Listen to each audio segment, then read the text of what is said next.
नमस्कार मेरे प्यारे साथियों। तो दोस्तों आज हम लोग इस वीडियो में डिस्कस करने वाले हैं जीके जीएस के टॉप 30 क्वेश्चंस। ठीक है दोस्तों। तो वो दोस्तों बहुत दिनों से क्लास नहीं हो पा रही थी, अब से रेगुलर क्लास होगी दोस्तों। तो चलिए शुरू करते हैं आज का सबसे पहला सवाल से। सबसे पहला सवाल है कि भारतीय राष्ट्रीय कांग्रेस की स्थापना कब हुई थी। तो भारतीय राष्ट्रीय कांग्रेस की स्थापना हुई थी 1885 को। अगर आपसे पूरा डेट बोलेगा तो याद रखिएगा 28 दिसंबर 1885 को। याद रखिएगा कि 28 दिसंबर 1885 को भारतीय राष्ट्रीय कांग्रेस की स्थापना हुई थी। किसने किया था?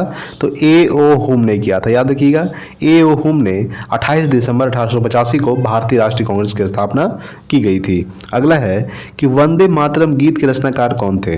तो बंकिम चटर्जी। याद रखिएगा कि बंकिम चटर्जी जो थे ये वंदे मातरम गीत के रचनाकार थे। ठीक है। अच्छा, जन मन गण के रचनाकार कौन थे? तो रविंद्रनाथ टैगोर। याद रखिएगा।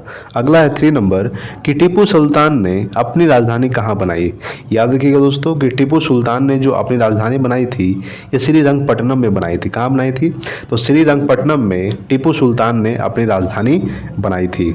अगला है 4 नंबर कि स्वेज नहर जोड़ती है। तो ये आपको ध्यान देना है कि स्वेज नहर जो है दोस्तों ये भूमध्य सागर को लाल सागर से जोड़ती है। याद रखिएगा कि स्वेज नहर भूमध्य सागर को लाल सागर से जोड़ती है। ठीक है। चलिए अगला सवाल देखते हैं 5 नंबर सवाल दोस्तों। चलिए अगला सवाल देखते हैं 5 नंबर। देखिए दोस्तों 5 नंबर सवाल है कि द्वितीय विश्व युद्ध के समय ब्रिटेन के प्रधानमंत्री कौन थे। तो आपको ध्यान देना है कि द्वितीय विश्व युद्ध कब से कब तक हुआ था। तो 1939 से लेकर 1945 तक हुआ था। याद रखिएगा 1939-1945 तक, यानी 6 साल तक द्वितीय विश्व युद्ध लड़ा गया था। ठीक है दोस्तों। और द्वितीय विश्व युद्ध के दौरान ही अमेरिका ने जापान के ऊपर परमाणु बम गिराया था 6 अगस्त 1945 को, एक 9 अगस्त 1945 को हिरोशिमा और नागासाकी पर। बम का नाम क्या था? लिटिल बॉय और फैट मैन। आपको ध्यान देना है। ठीक है। तो द्वितीय विश्व युद्ध के दौरान ब्रिटेन के प्रधानमंत्री थे विंस्टन चर्चिल थे। कौन थे? विंस्टन चर्चिल द्वितीय विश्व युद्ध के समय ब्रिटेन के प्रधानमंत्री थे। अगर आपसे पूछेगा कि प्रथम विश्व युद्ध कब से कब तक हुआ था, तो प्रथम विश्व युद्ध 1914 से लेकर 1918 तक हुआ था, यानी कि 4 साल तक प्रथम विश्व युद्ध लड़ा गया था। अगला है कि साइमन कमीशन पहली बार भारत आया था। तो 1928 को। याद रखिएगा कि साइमन कमीशन भारत पहली बार कब आया था? 1928 को। ये बना कब था दोस्तों? यानी कि इसका आयोग कब पारित हुआ था? 1927 को। और आया कब था? 1928 को। साइमन कमीशन पहली बार भारत 1928 को आया था। अगला है कि महात्मा गांधी अपना राजनीतिक गुरु किनको मानते थे। तो गोपाल कृष्ण गोखले को। याद रखिएगा कि गोपाल कृष्ण गोखले को महात्मा गांधी अपना राजनीतिक गुरु मानते थे। अगला है 8 नंबर कि स्टेनलेस स्टील मिश्र धातु है लोहे और क्रोमियम का। लोहा का संकेत होता है दोस्तों Fe और क्रोमियम का संकेत Cr होता है। याद रखिएगा कि स्टेनलेस स्टील मिश्र धातु है लोहे और क्रोमियम का। अगला है 9 नंबर कि डूरंड कप किस खेल से संबंधित है। तो ये फुटबॉल से संबंधित है। याद रखिएगा कि डूरंड कप जो है दोस्तों ये फुटबॉल से संबंधित है। चलिए अगला सवाल देखते हैं 10 नंबर सवाल। देखिए दोस्तों 10 नंबर सवाल है दोस्तों कि संयुक्त राष्ट्र संघ की स्थापना कब हुई थी? 24 अक्टूबर 1945 को। याद रखिएगा कि संयुक्त राष्ट्र संघ यानी कि UNO यूनाइटेड नेशंस ऑर्गेनाइजेशन, इसका जो मुख्यालय स्थित है ये न्यूयॉर्क में स्थित है। तो संयुक्त राष्ट्र संघ का स्थापना कब हुआ था? 24 अक्टूबर 1945 को। अच्छा, UNO में कितने सदस्य देश है? तो टोटल 193 है दोस्तों। याद रखिएगा कितना है? 193। और 193वां जो देश बना है वो है दक्षिणी सूडान। कौन है दोस्तों? दक्षिणी सूडान, जिसकी राजधानी है खार्तूम। क्या है? खार्तूम दक्षिणी सूडान की राजधानी है। अगला है 11 नंबर कि चौरी चौरा कांड कब हुआ था? 5 फरवरी 1922 को। याद रखिएगा 5 फरवरी 1922 को चौरी चौरा कांड हुआ था, जिसमें करीब 22 लोगों की मृत्यु हो गई थी चौरी चौरा कांड के दौरान। ठीक है दोस्तों।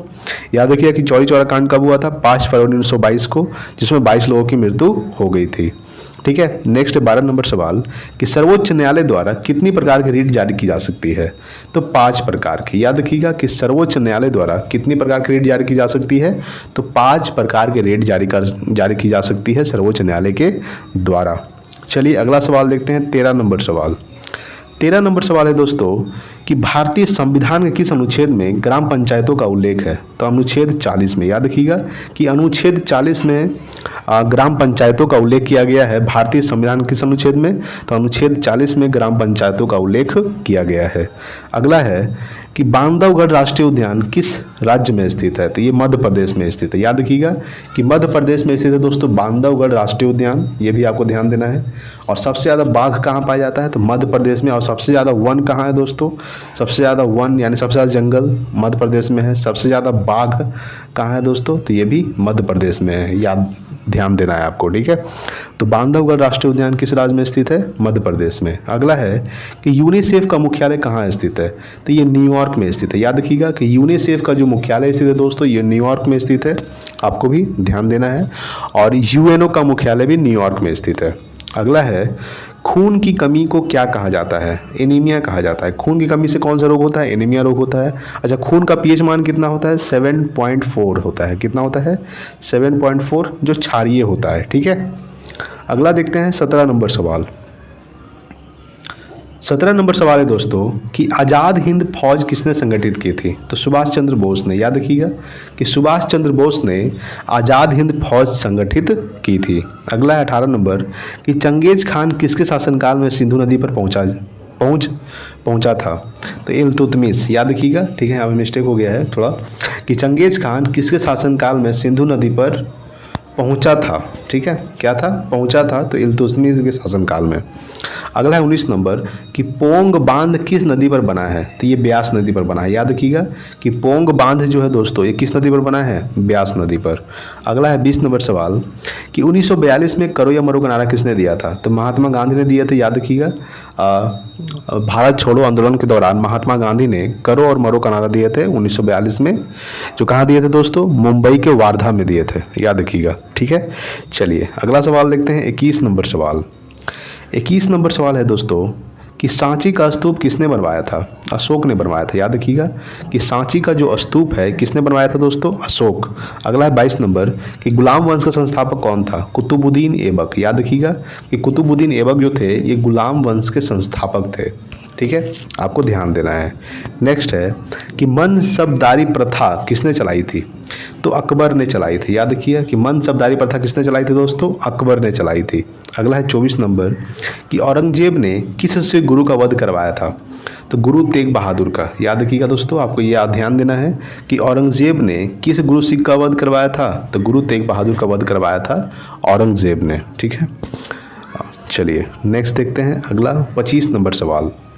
देखिए 25 नंबर सवाल है आपके सामने कि गांधी जी के साथ नमक सत्याग्रह का नेतृत्व किसने किया था? तो सरोजनी नायडू ने किया था। याद रखिएगा कि सरोजनी नायडू ने गांधी जी के साथ नमक सत्याग्रह का नेतृत्व किसने किया था?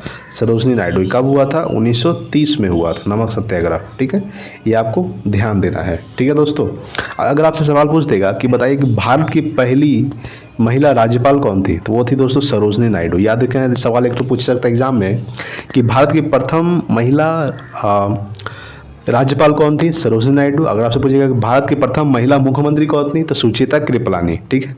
और दोनों उत्तर प्रदेश की बनी थी। राज्यपाल भी सबसे पहले उत्तर प्रदेश की बनी थी सरोजनी नायडू, और मुख्यमंत्री सुचेता कृपलानी वो भी उत्तर प्रदेश की ही बनी थी, ठीक है। नेक्स्ट 26 नंबर कि खाने वाला सोडा का रासायनिक नाम क्या है? तो ये दोस्तों सोडियम बाइकार्बोनेट, जिसका रासायनिक सूत्र होता है NaHCO3 होता है। याद रखिएगा कि खाने वाला सोडा का रासायनिक नाम क्या होता है? Sodium bicarbonate NaHCO3। 27 नंबर है कि इंडिका का लेखक कौन था? मेगास्थनीज। याद रखिएगा कि मेगास्थनीज जो थे ये इंडिका के लेखक था। 28 नंबर है कि अंतर्राष्ट्रीय न्यायालय का मुख्यालय कहाँ है? तो ये दोस्तों द हेग में। याद रखना है आपको कि द हेग में अंतर्राष्ट्रीय न्यायालय का मुख्यालय स्थित है। अगला है दोस्तों 29 और 30 नंबर सवाल कि किस विटामिन की कमी के कारण मसूड़ों से खून निकलता है? तो विटामिन सी की कमी के कारण। याद रखिएगा कि विटामिन सी की कमी के कारण मसूड़ों के कारण खून निकलता है। और विटामिन सी का रासायनिक नाम क्या होता है? एस्कॉर्बिक एसिड होता है। याद रखना है। विटामिन सी का सबसे सर्वोत्तम स्रोत क्या है? तो आंवला जो है विटामिन सी का सबसे सर्वोत्तम स्रोत है, ठीक है। नेक्स्ट 30 नंबर और आज का लास्ट सवाल, भारतीय संविधान में कितनी अनुसूचियां हैं? तो याद रखिएगा दोस्तों कि भारतीय संविधान में 12 अनुसूचियां हैं और 22 भाग है और 395 अनुच्छेद है, ठीक है, याद रखिएगा। चलिए दोस्तों आज के लिए इतना ही। अगर वीडियो अच्छा लगा तो प्लीज़ लाइक कीजिएगा, शेयर कीजिए अपने दोस्तों के पास। Thanks for watching. जय हिंद, वंदे मातरम।